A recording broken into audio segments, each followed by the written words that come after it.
He also served as Chief of Staff for former Homeland Security Secretary Michael Chertoff and is a co-founder of the and principal of the Chertoff Group.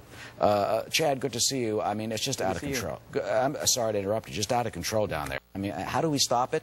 Can we stop it? Well, we can make a significant impact, and we are. The guns that were recovered, as you said, were done through a trace operation where we were able to obtain the ATF data, but the point is to not let them get in there in the first place.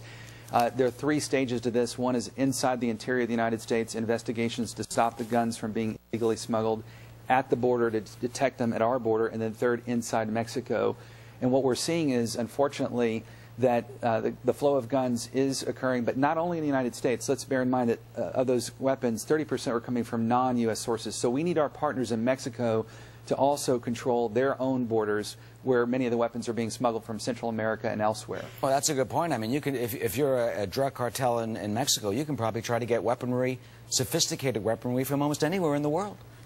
That's correct, and that's why it's imperative that we use this opportunity to look back and say, what can we do better? And there's lessons on both sides of the border. If we look on our side, ATF is significantly resourced, as well as DHS, in this area of anti-drug smuggling. We need better technology deployed at the border for detection, and we also need them to be able to have enough agents, both inside the United States and outside in Mexico liaison, to work this from both sides. And in Mexico, we're finding that when they obtain a weapon, it's taking them on average 12 months to actually submit the trace request, which is, candidly, the trail to the criminal goes cold at that point. So we've absolutely got to do more training with ATF in order to make this successful, and our partners in the south of the border. So they're really behind the eight ball. And then they have, we had the Operation Fast and Furious, which really took a turn to try and stem this. What went wrong?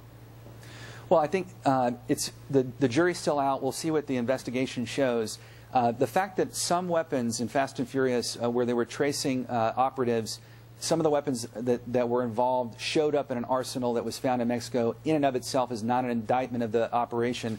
We frequently do sting operations or trace ops where we'll sell or make an exchange of a weapon or explosive in order to trace to the root of the operation. We did that, for example, the FBI sting operation, where we sold a fake explosive in the Christmas tree lighting ceremony in Oregon. But the point here is that it looks up to 2,500 weapons that have fallen into the wrong hands.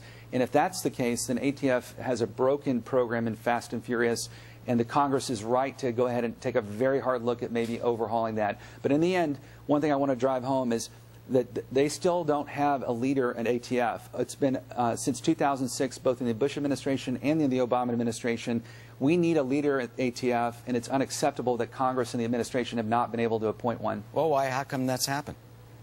I think there are obviously proponents on both sides that on gun control and then anti-gun control that have had differences of opinion. But at the end of the day, Congress and the administration has come together to get an acceptable leader from both sides. Yeah, absolutely. You need someone in that office. And finally, I mean, the Americans, the victims seem to be adding up. 68-year-old Larry Link, he was a rancher, found dead earlier this month. A businessman, Robert Krentz. Last year, he was a rancher shot in Arizona. Of course, we have David Hartley. Remember him in Falcon Lake on his jet ski. How do we prevent more Americans from being murdered? We absolutely have to be relentless in the pursuit of dismantling these cartels in Mexico, the same way we went after bin Laden and al-Qaeda. And I think if you look at it right now, two other names I'd add to that tragic list are Special ICE Agent Zapata in Mexico, as well as Border Patrol agent Brian Terry, who was killed. And they were killed both, again, by weapons that originated in the United States. So this is a shared problem. We need to focus on it and apply the same seriousness that we've applied in dismantling al-Qaeda. And if you look at the threat south of our border, I would suggest to you that we have a fire on our southern border, and right now we're not giving it the same amount of attention that we're giving to our threats abroad. It's like living in your neighborhood and you got a fire on your doorstep, and for some reason we're focused on this thundercloud off on the horizon. This is important.